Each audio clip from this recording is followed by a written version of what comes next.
제가 우연히 저가양도라는 걸 들었는데 저가양도가 약간 부모 자식 간에 하는 것 같더라고요. 정확히 어떤 건가요? 저가양도라는 단어의 의미가 이제 다 들어있어서 뭐 굳이 이제 이걸 풀어드리자면 일반 형성되어 있는 시세보다 저렴한 가격으로 매매를 하는 걸 저가양도라고 해요. 근데 이제 보통 우리가 쓰는 저가양도는 그 거래 상대방이 특수관계인인 경우가 많죠. 특수관계인이 아니면 저가로 팔 일이 별로 없죠. 급하게 처분하고 뭔가 내가 해외로 나가야 된다든지 아니면 다른 동네로 이사를 가야 된다라고 했을 때는 저가양도라는 게 있을 수는 있겠지만 그런 특별한 상황이 아닐 때는 거래 상대방이 특수관계인 경우가 많아요. 뭐 예를 들면 부모가 가지고 있던 부동산, 아파트가 많겠죠? 아파트를 자녀에게 양도하고 시세보다 저렴한 가격으로 부모는 새로운 아파트를 분양을 받거나, 왜냐하면 지금 이 넘기는 이 아파트가 본인 판단하에 더 오를 것 같고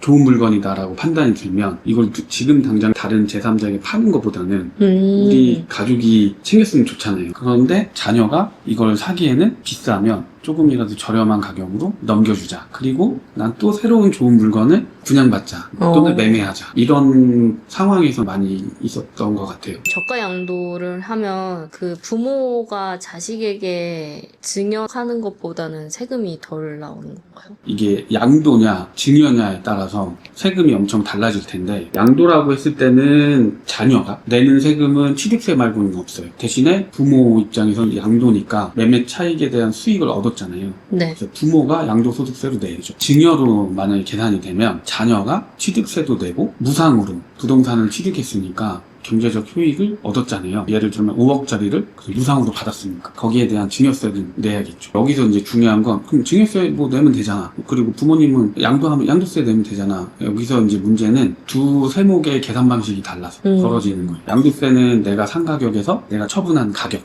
그 차익에 대해서 양도소득세를 내는데, 그러니까 증여세를 계산할 때 수증자 입장에선 무상으로 얻은 거니까 취득원가 같은 게 없죠. 부동산 아파트 5억짜리 증여한다면 그냥 5억으로 계산을 하는 거예요. 증여재산공제 5천만 원을 쓸 수 있다면 그거 빼고, 그러니까 과표 자체가 엄청 높아져요. 양도소득세는 내가 샀던 가격이 있고 내가 처분하는 가격이 있으니까 그 차익을 줄일 수 있어서 세금을 양도세와 증여세를 비교하면 양도세가 훨씬 적어요. 자금이 부족할 때 부모한테 돈을 빌리거나 또 현금을 증여하는 상황도 많이 생길 것 같은데 그런 건 또 어떻게 대처하는 게 좋을까요? 양도로 했을 때 특수관계인으로 있다면 이 양도의 형식을 유지하고 등기부등본에도 매매 형식으로 등기를 쳐요. 근데 거래 상대방이 특수관계인이에요. 그럼 국세청이 알거든요. 그러면 대부분이 한국 정서상 부모님이 자식한테 그냥 주려고 하지 돈 주고 팔진 않잖아요. 그러니까 세법도 국세청도 우선은 증여로 추정을 해요. 너가 형식은 양도라고 했지만 실질적으로는 증여 아니야? 해서 부모 자식 간에 양도라고 했을 때 대금이 오고 갔는지를 확인해요. 양도는 유상거래고 돈이 오고 가야 되고 증여는 무상거래니까 만약에 유상거래라는 형태로 형식을 짰는데 금전이 오고 가지 않았으면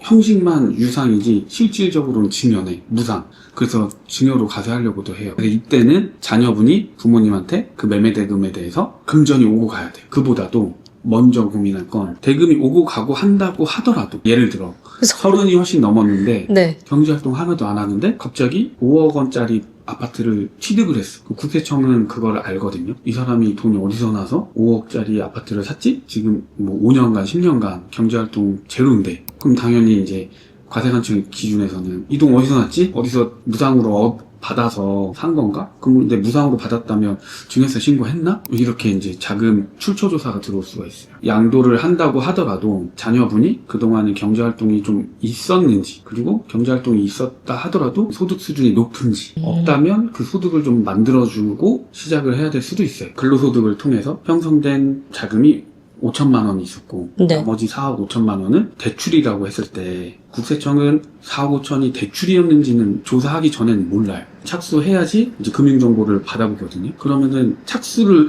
해버리면 이미 조사 시작이잖아요. 그러니까 조사를 하지 않게끔 만들려면 소득이 어느 정도 높아져 있는 건 좋은 거죠. 저가양도 할 때 많이 물어보는 것 중에 하나가, 그러면 얼마까지 저렴하게 양도할 수 있냐를 물어봐요. 5억에 양도한다고 했을 때 양도소득세하고 증여세하고 부당행위 계산 부인이라는 규정을 적용할 때 양도소득세에서는 시가보다 5% 이상 차이가 나면 너는 부당한 거래를 했어.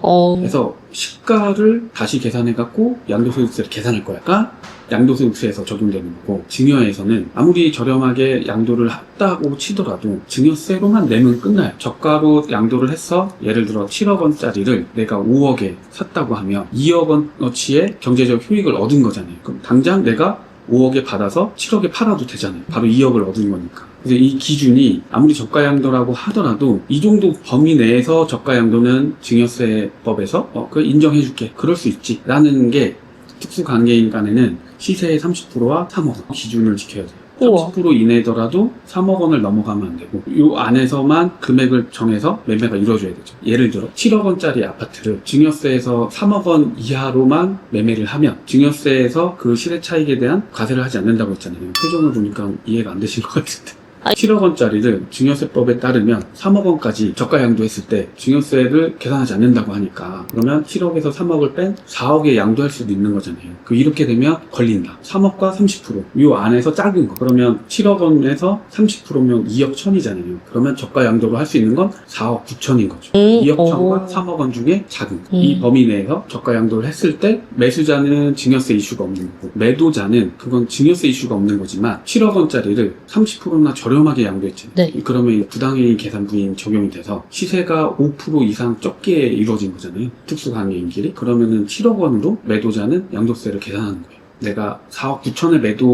매도했지만서도 7억 원으로 양도소득세를 계산한다. 아무래도 증여세하고 양도세하고 계산 구조를 따져보면 양도세는 취득원가도 빼주고 필요경비도 빼주고 장기보유 특별공제도 빼주거든요. 근데 얘는 그냥 기본공제 5천만 원 빼고 세금이니까 자체적으로 높을 수밖에 없어요. 실제로 저가양도 하시는 분들이 많으세요? 상담하다가 이러다가 세금 많이 나오겠구나 하시는 케이스가 있고 이거는 되겠구나 하는 케이스가 있죠. 예를 들면 제가 집이 여러 채야. 그 중에 하나를 피디님한테 저가 양도해요. 그랬을 때는 저한테 생기는 건 양도소득세를 시세대로 다시 계산해서 내겠죠. 근데 이럴 때는 따져봐야겠죠. 가령 예를 들면 저가 양도 넘기면서 양도세 내는 거와 저가 양도가 아니고 무상으로 넘겼을 때 증여세하고 비교를 해봐야 됩니다. 근데 부모가 이 집 하나예요. 그래서 자녀한테 넘겨요. 그러면 아무리 부당행위 계산을 적용한다 하더라도 1세대 1주택은 양도소득세가 비과세가 된다면 아무리 싸게 넘겨도 세금이 안 나오는 거죠. 이럴 때는 써먹을 수 있는 좋은 아파트 얘는 아까워. 근데 남주긴 싫어. 또 더 오를 것 같아.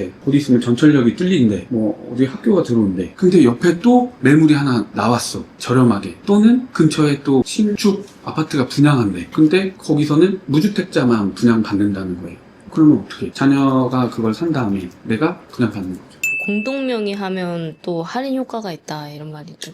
이게 이제 많이 받는 질문 중에 하나인데 공동 소유하게 되면 네. 대부분 5대5 하거든요. 그랬을 때 양도소득세를 절세할 수 있다. 특히 부부끼리 매수해갖고 나중에 이걸 팔면 절세하는 효과가 있다라고 얘기하거든요. 근데 물론 있어요. 있는데 제가 생각할 땐 그만큼의 효능이 있느냐는 물음표거든요. 부부 공동명의로 했을 때 세율 구간이 뚝뚝 떨어질 수가 있어요. 우리가 종합소득세 기본세율 구간 또는 양도소득세 기본세율 구간이 6%, 15%, 24%, 35% 이렇게 뛰거든요. 근데 이제 공동명의로 해서 5대5로 나눴더니 35%가 24%로 내려온다. 그거는 효과가 있죠. 근데 그렇지 않고 이제 35% 넘어가면 35, 38, 40, 42 이렇게 올라가거든요. 그러니까 3%, 2% 이렇게 올라가니까 쪼개도 2%밖에 차이가 안 나는 거야. 높은 시세 차익을 얻었을 때는 효과가 별로 없어요. 근데 시세 차익이 낮을 때는 공동명의가 당연히 효과가 있죠. 방금 말한 것처럼 24%짜리가 15%로 떨어질 수도 있으니까. 근데 우리가 그러려면 시세 차이가 한 8천만 원 나는 건데 그거 보고 들어가는 건 아닐 거란 말이에요. 또는 그렇게 예상 안 하고 세금 절세 효과가 있다라고 해서 공동명의를 했는데